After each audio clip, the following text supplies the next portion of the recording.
كانوا قليلا من الليل ما يهجعون وبالأسحار هم يستغفرون. بسم اللہ الرحمن الرحیم۔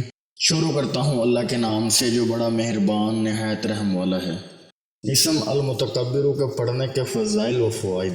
جو بغیر تھکے اسے کثرت سے پڑھتا رہے اس سے بلند قدر و منزلت نصیب ہوتی ہے اور کوئی اس کا مقابلہ نہیں کر سکتا۔ کسی کو بھی حیائی سے روکنے کے لیے اس کا 10 بار اس پر پڑھنا بہت مفید ہے۔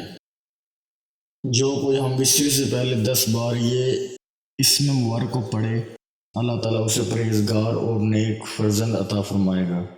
جو اس اسم مبارک کو ہر کام کے آغاز سے پہلے کثرت سے پڑھے گا اس کے کام میں کوئی رکاوٹ نہیں آئے گی۔ جو اس کو 21 مرتبہ پڑھے گا تو انشاءاللہ خواب میں کبھی نہیں ڈرے گا۔ جو اس کو 662 دن تک 662 مرتبہ روزانہ پڑھے گا صاحب سہولت و سیاست ہوگا۔ جو دشمن سے ڈرتا ہو اس اسم کی مداومت کرے دشمن بدگوئی سے باز آ جائے گا۔ اس طرح کی مزید اسلامک ویڈیو کو دیکھنے کے لیے آپ ہمارے چینل اسلامک دعائیں کو سبسکرائب کریں تاکہ آپ کے پاس ہمارے نئے آنے والی ویڈیوز کو نوٹیفیکیشن بر وقت ملتا رہے۔ اللہ تعالیٰ آپ کو اپنا حفظ و امان میں رکھے، آمین۔